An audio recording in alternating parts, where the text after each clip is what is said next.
Okay, Joe, I was recording birth story 12 and there was a lot of talking outside, so I had to stop. And so I'm going to pick up and we're just going to have to combine these two files, okay? A few hours after I left at 11 p.m., your mom called me. She said that her water... Start again. Move this over. Good Lord, now I'm off my game because it took a break. A few hours after I left at 11 p.m., your mom called me. She said that her water had broken spontaneously, but she was not having contractions. I told your mom to relax and sleep, and that contractions typically would begin within 6 to 8 hours of prom, but could take 24 to 48 hours.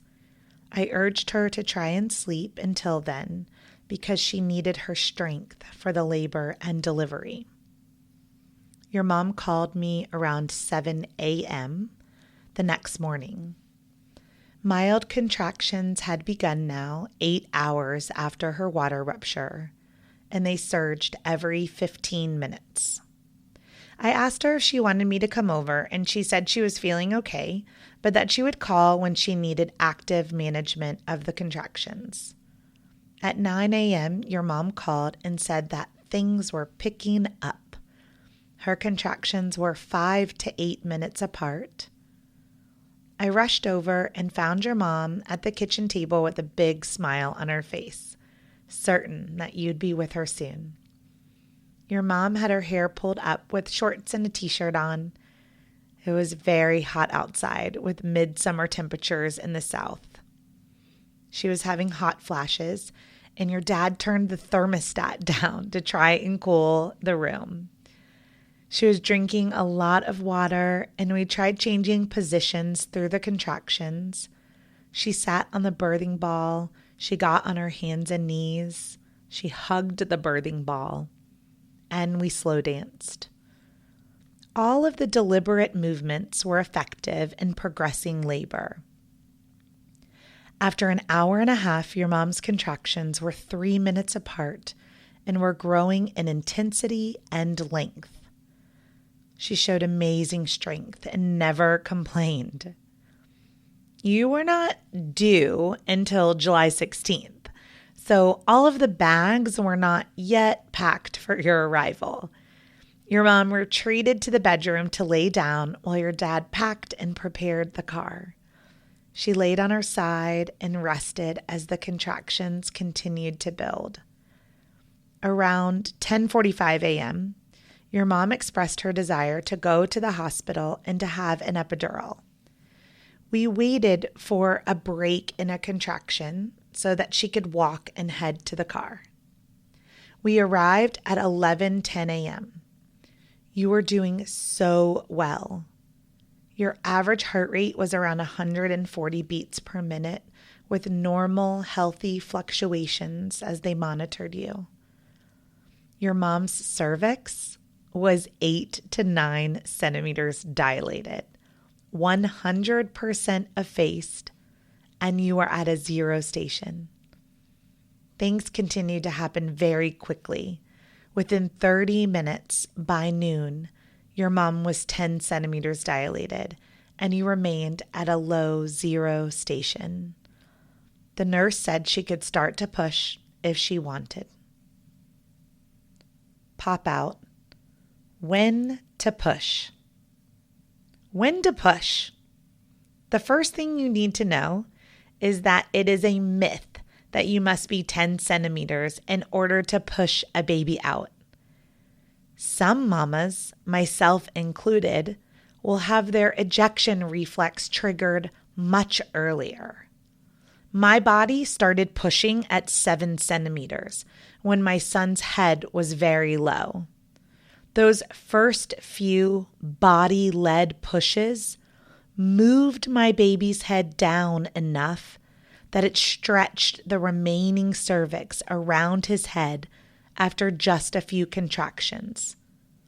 The station or position of your baby is a much more critical factor for when you can or should push.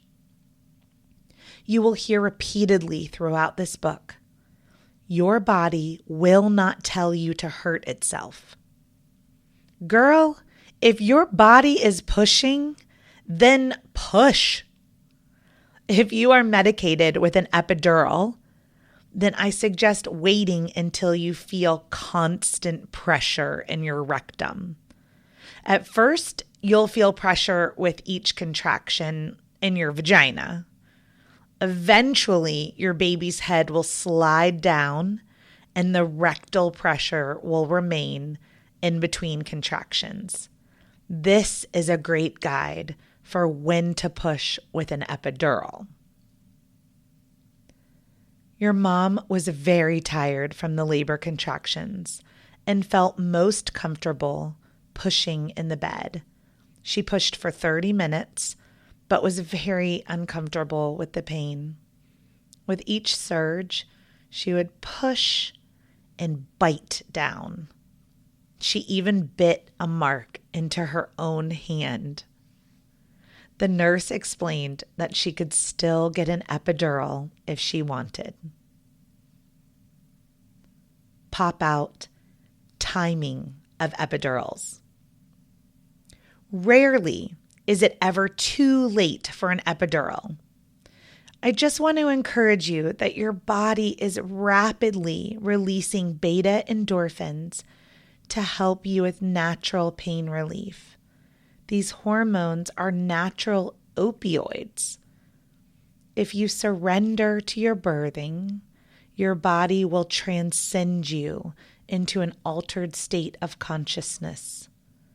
By the time you are about to give up, your body will be on the brink of taking over your pain management.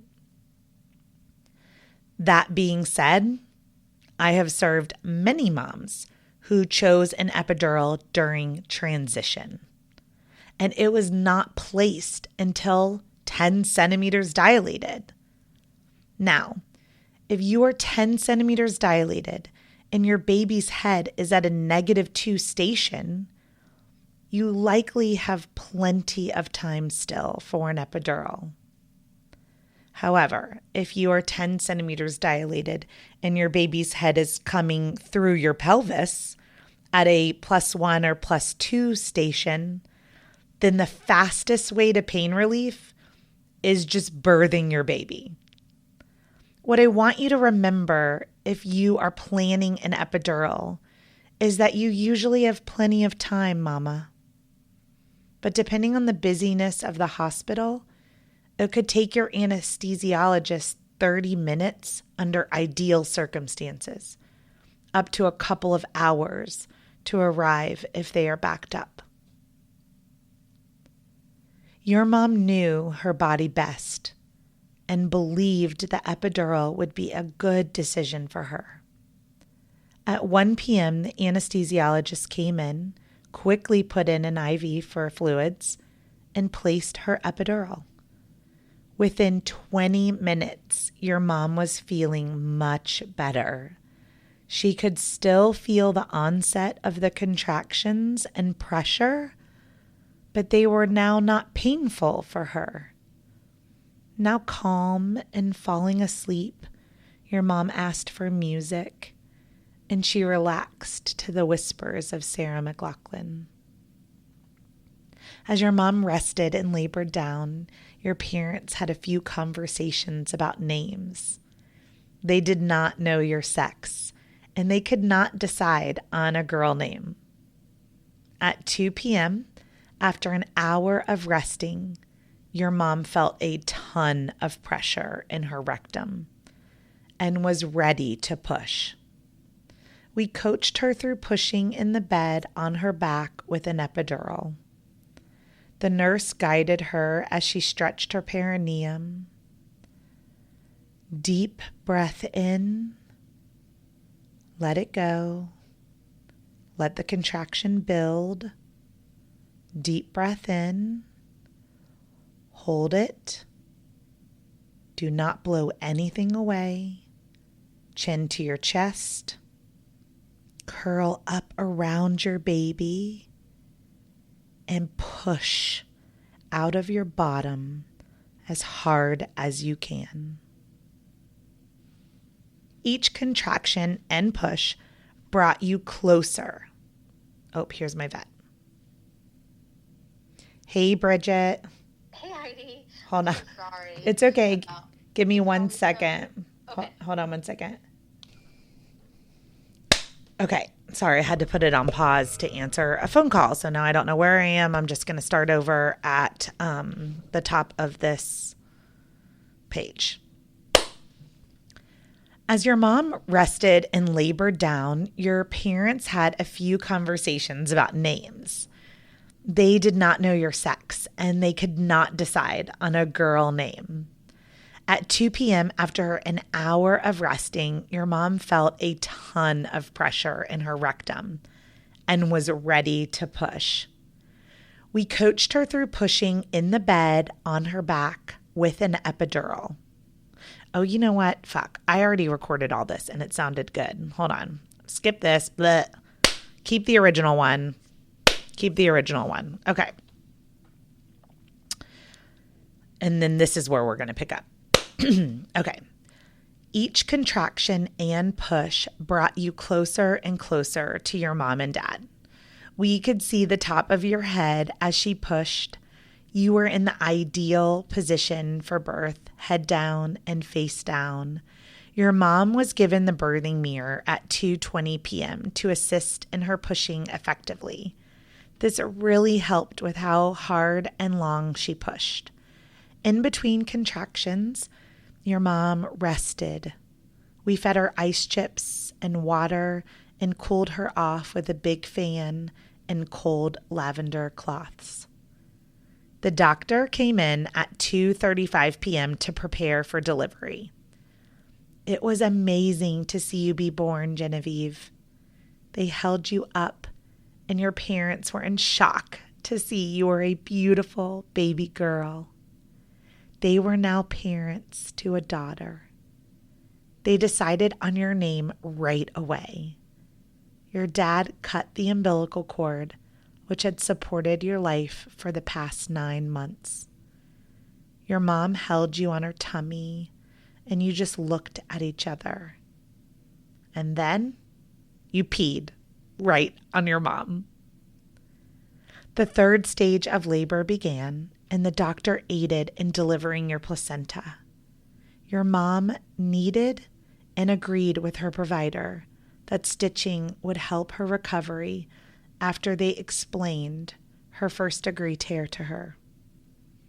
Genevieve, you were born at 2:50 p.m., weighing 7 pounds, 13 ounces, and you were 21 inches long. Much love, your doula, Heidi. Reflections. Jot down your thoughts about this week and this story. Birth affirmation. I have everything I need to birth my baby.